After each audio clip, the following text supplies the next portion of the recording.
ठीक है, यहाँ पे आपने लिखेंगे 786, यहाँ पे लिखा जाएगा या हाई और या मुजम्मिल।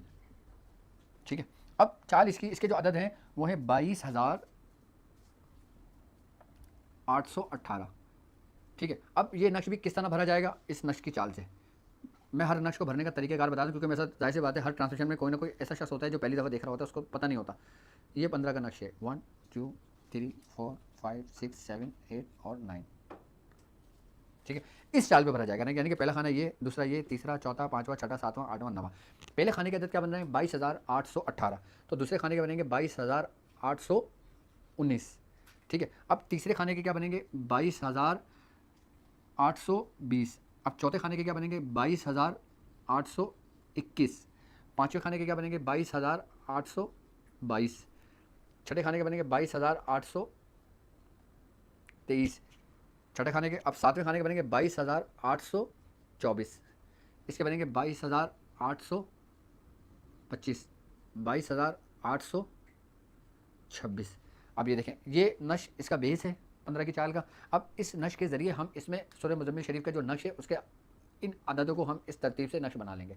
ये सूरह मुज़म्मिल शरीफ का नक्श है और 15 की ज़मीन और 15 की चाल का ये नक्श है। ठीक है, अब ये किस काम में इस्तेमाल होगा, किस तरह इस्तेमाल होगा, इसकी ज़कात का क्या तरीका है, ये भी आप अपनी बयान में नोट कर लें कि ये नक्श 11 नक्श रोज़ाना लिखे जाएंगे 40 दिन तक।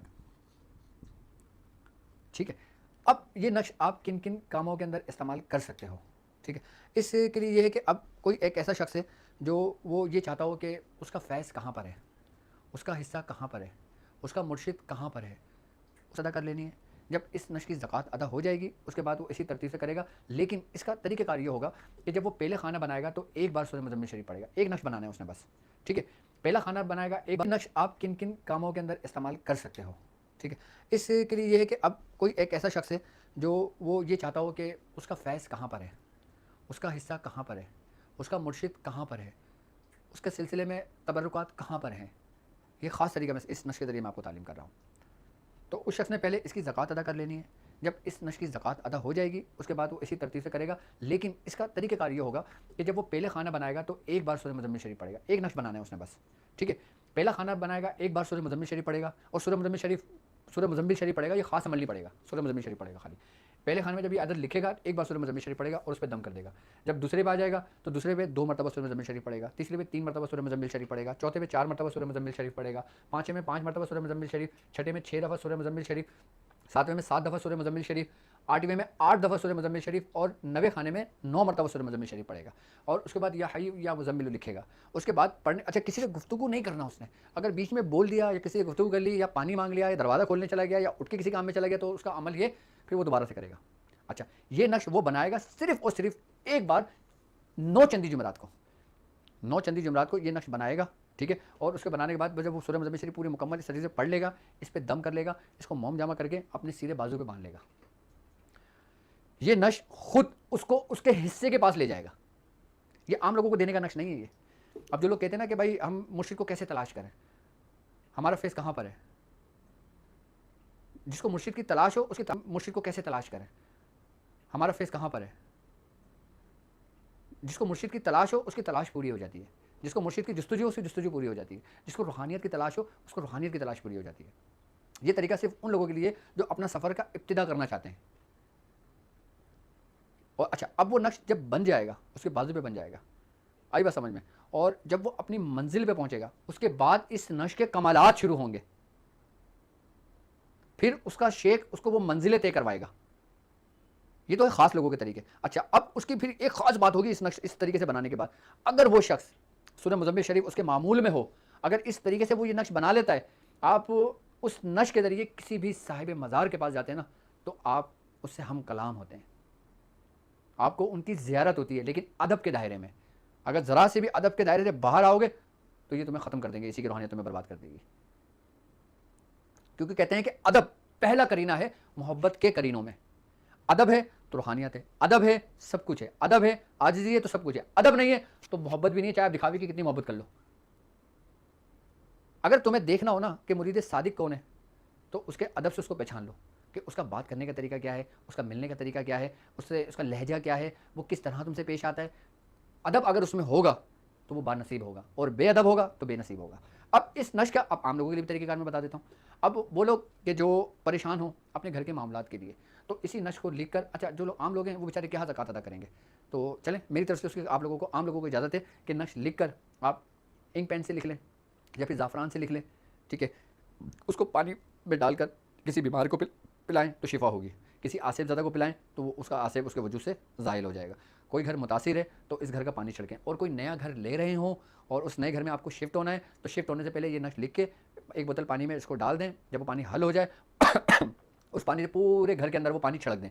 तो इसका फ़ायदा आपको ये होगा कि घर के अंदर से अगर जो एक बार याद रखिएगा कि हर घर में रहने वालों का असर लाजमी होता है। अब मिसाल के तौर पे कि मैंने एक घर ख़रीदा, ठीक है, अब वो उस घर में पहले से लोग रहते थे, अब वो किसी जादू में मुतासिर थे घर वाले, उसका ताल्लुक आपका नहीं है, उन लोगों से था, लेकिन उसका रिफ्लेक्शन, उसका असर उस घर पर मौजूद था।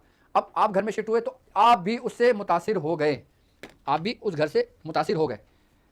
इस ही असर को ख़त्म करने के लिए जब आप नए घर में दाखिल हों, शिफ्ट हों, तो उससे पहले आप यही नश लिखकर पूरा घर इससे धो दें, पूरे घर में छिड़क दें।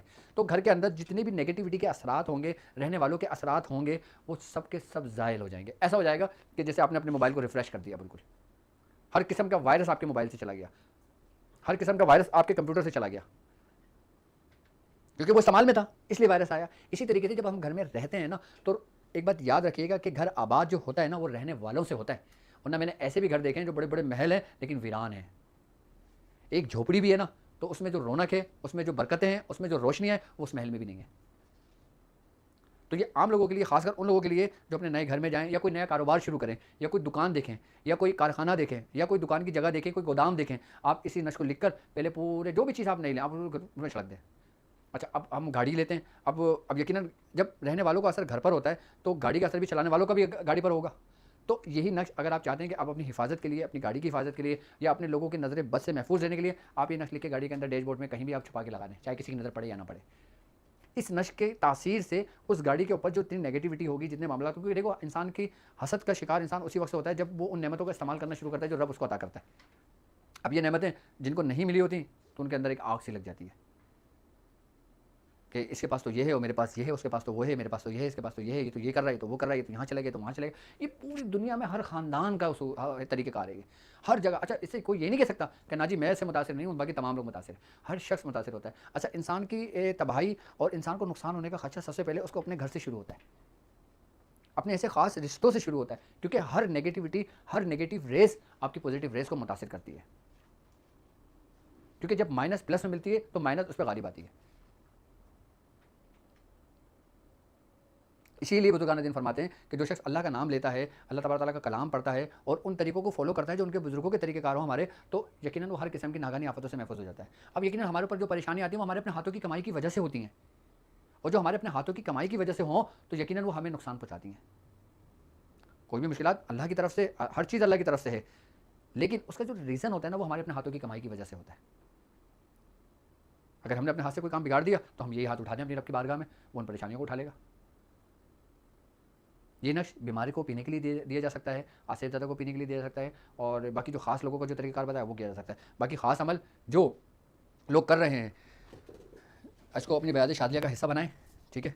और अच्छा, जो सूरह मुज़म्मिल शरीफ 360 बार पढ़ी जाती है वो हमारे ख़ानदान मदारिया की उसकी इजाज़त होती है, यानी कि जो हमारा ख़ानदान मदारिया है ना, शतारी ख़ानदान, इसमें रियाज़तें बहुत सख्त होती हैं, तो फिर वो इजाज़त मदारी ख़ानदान की होती है। अच्छा, जो सूरह मुज़म्मिल शरीफ 117 बार पढ़ी जाती है मुख्तलिफ़ हिस्सों में, मुख्तलिफ़ तरीक़ों में, उसकी इजाज़त ख़ानदान क़ादरिया की होती है, ख़ानदान क़ादरिया का फैज़ होता है।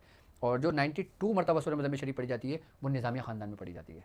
ये ख़ास मंसूब है मुख्तलिफ़ सलासिल से, और भी पढ़ी जाती है निज़ामिया ख़ानदान में 40 मरतबा पढ़ी जाती है, लेकिन जो फ़िक्स है ना वो मैं वो तरीक़ेकार समझा रहा हूँ आपको।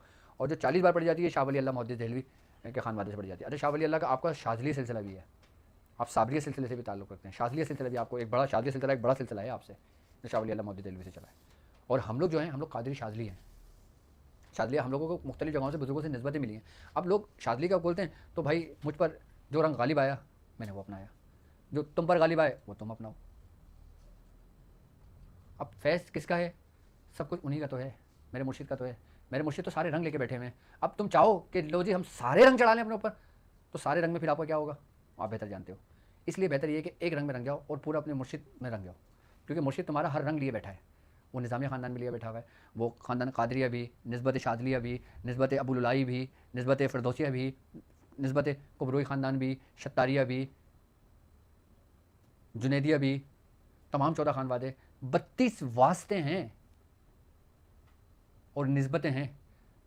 तो आप पर जो गालिब आए, आपका जहाँ वो हो, आप बोलें। तो ये अमाल, ये तरीके यकीनन आप जब बयाद शादिया में लिखेंगे इसको, इसी तरतीब के साथ लिखना, इसी तरीके के साथ लिखना, ज़िंदगी वफ़ा करे, अल्लाह तौफ़ीक दे, तो इसको अमल करना। जो लोग ये कहते हैं वो कहते रहें। असल आपको आपके काम से मतलब होना चाहिए, जो आप अपने सिलसिले का काम कर रहे हो, अपने बुज़ुर्गों का काम कर रहे हो। कुछ लोगों को अच्छा भी लग रहा है और कुछ लोग ये भी कह रहे हैं कि ये हो क्या रहेगी। तो खैर, अब मैं एक दो कॉल्स ले लूँ ताकि फिर मैं अपने ट्रांसमिशन का। जी अस्सलाम वालेकुम। हेलो अस्सलाम वालेकुम। वालेकुम अस्सलाम। जी, एक अंजुम बोले आपकी हिकमत की स्टूडेंट है, तो उसने कॉल किए थे, आपको बताए थे कि वो मेरे साथ क्या प्रॉब्लम चल रहा है, तो पंडित से ज़माने के